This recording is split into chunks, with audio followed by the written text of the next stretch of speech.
Gyru's badass girls and mommies might be all the rage right now, but nothing beats a good old-fashioned short girl falling for a dude tall enough for her to climb. Here's 10 anime couples that are exactly like that. Let's go.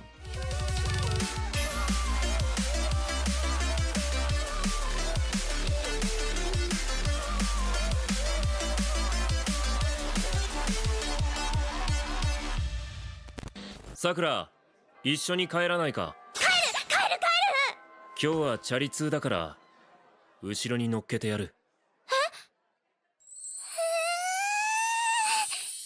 To start things off, we've got one of the most tried and tested dynamics in your typical romance anime. A cute and earnest girl crushing on a well-meaning dude. Except the dude's denser than a sack of bricks soaked in cement. Monthly Girls Nozaki-kun has Chiyo Sakura looking for chances to confess to her giant of a classmate, Umataro Nozaki, only to get roped into being his personal assistant for his alter ego as a famous shoujo manga artist. 告白したんだけど気づいてもらえなくって便利屋くらいにしか思われてないような。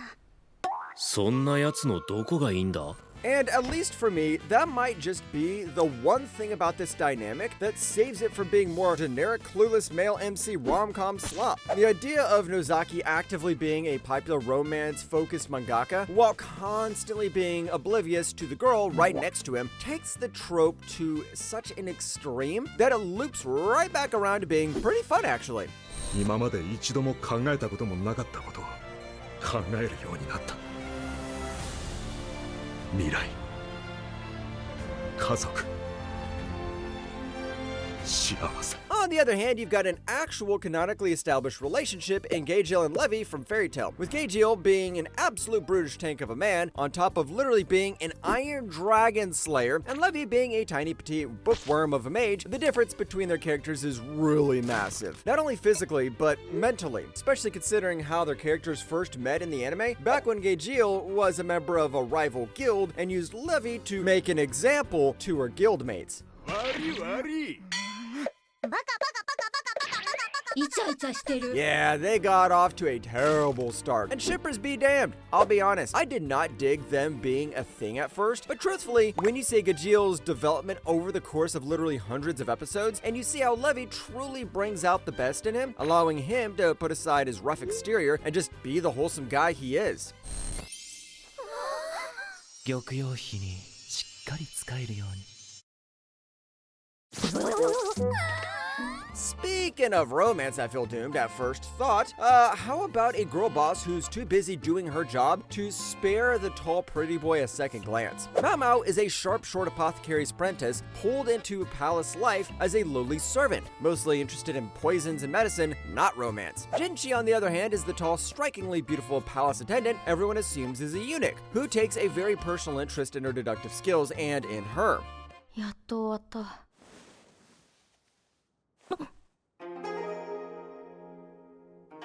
手を煩わせたな。 Potentially, what I like most about this ship is that it isn't built on any kind of obliviousness like most in this genre. Mao Mao knows all too well how Jinshi feels, but she just doesn't really care because she's got to focus on solving the latest poisoning. That said though, the Mystery of the Week format means their dynamic builds pretty naturally over time without all the tension coming from the classic will they won't they crap you see in high school romance anime. なんか嬉しくて。あの時私は確かに心が震えるのを感じたんだ。 Moving on, you've got the OG golden retriever boyfriend relationship. Shizuku Mizutani is a small, cool, top-of-the-class student whose sole concern is grades, until her teacher sends her to deliver notes to Haru Yoshida, a huge and practically feral delinquent who keeps getting into trouble. 俺、雫が好きかも。え、それは友達的な意味で。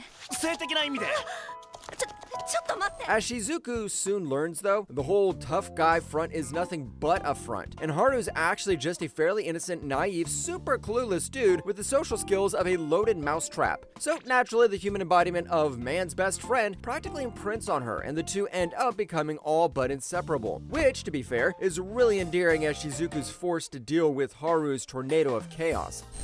いつも言ってんだろうが、いちいちでかい声で。呼んでるのに気づくの遅いんだからもう。で、どこ行くんすか先輩？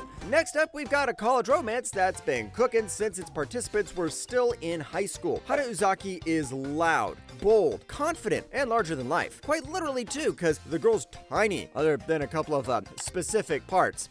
ええリアクションするなお前この姿は格好の宣伝 The relationship between Hana Uzaki and Shinji Sakurai is one that's built on the short stack constantly rage-baiting her giant of a senpai, all while he tries to hide the fact that he actually finds her really fun to hang out with. It's not the deepest romance on this list, and there definitely isn't quite as much tension as some of the others, but it is the one that makes me feel relaxed. Something about watching Sakurai trying to be annoying while secretly loving Uzaki's company just makes me want to keep watching, especially later on when he finally just gives in and follows along with whatever she wants to do.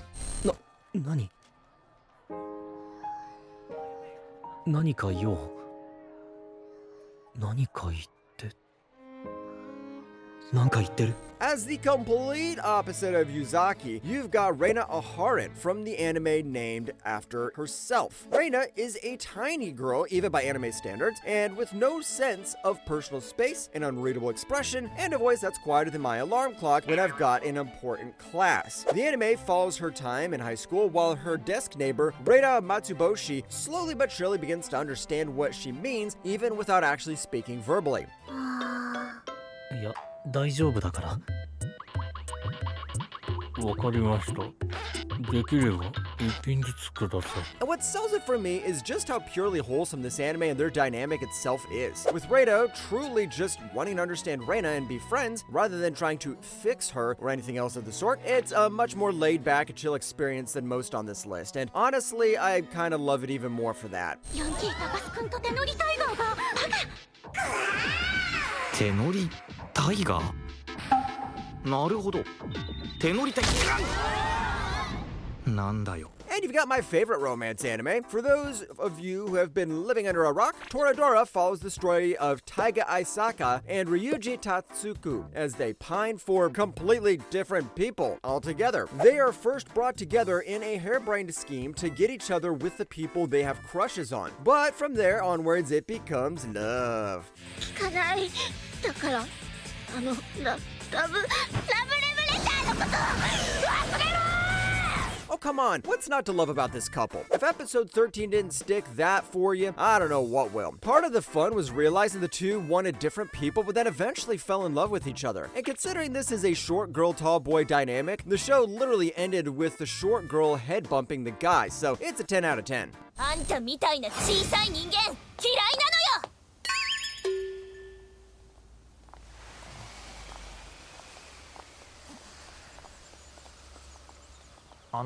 このお子さんは Now, this anime's dirty, but for those two who are sane people trying to stop the anime from being dirty, Suzu Hagamura is a student council's treasure with the IQ of a genius stuffed into a frame that still gets mistaken for an elementary schooler, which she's very touchy about. Meanwhile, Takatoshi Tsuda is one of the school's first male students, and being one of the only sane people around, ends up Suzu's closest friend on the council that's more concerned with dirty jokes than actual discipline. ストレッチをそれはわかるけどなんでここで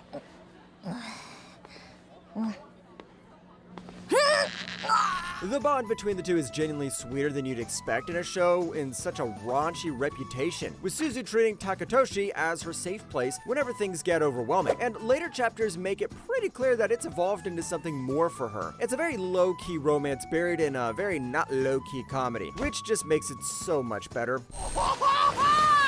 こんなことして楽しいの最高やった今度は俺が面白いもん見せてやるよ Speaking of couples that stand out, though, you've got the blossoming love between a human bandit and a fairy garden that never should have ever happened. Ban and Elaine's love story is easily one of the best parts of the early seasons of Seven Deadly Sins, and it manages to build that up in just a couple of episodes of backstory for Ban, after dozens, if not hundreds of attempts at stealing the waters of the Fountain of Youth in the fairy forest, only to be beaten back by its guardian. The fairy Elaine and Ban and her begin to, talk. And じゃ飲むか私ああなんか話してたらお前に飲ませてやりたくなってさ I'm gonna be honest, I probably rewatched this backstory a dozen times in itself back when I was a teenager watching 7DS for the first time, cause it's absolute cinema. The way they came together to respect each other over Bond's time in the forest and truly care for each other's hopes, dreams, and just lives in general makes the absolute gut punch of the following tragedy hit harder than you'd think was possible. And then, Elaine finally uses the very water she's sworn to guard to save the life of her love, choosing him over her duty. And ladies and gentlemen, screw Titanic, this is the moment where men cried. お名前聞いてもいいですか？私は和栗薫子って言います。紬凛太郎です。そっか、凛太郎くん。And finally, we've got yet another high school romance between a dude with scary face and a girl who looks past it. Rintaro Tsumugi is a towering, intimidating-looking student from a school known for delinquents, who works at his family's cake shop on the side. Karuko Waguri is a petite student from the rival elite girls' academy who becomes a regular customer and, unlike literally everyone else, isn't scared of his face at all. まだ言ってませんでしたね。助けてくれてありがとう。 This one takes the top spot because it plays the height and vibe gap completely straight instead of just for laughs. Rintaro's size makes him look like trouble, and Karuko's size makes her look breakable. And the whole show is them slowly proving neither of these assumptions is true. It's gentle, patient, and in terms of realism, probably the most genuinely romantic entry on this list. So this goes to number 1.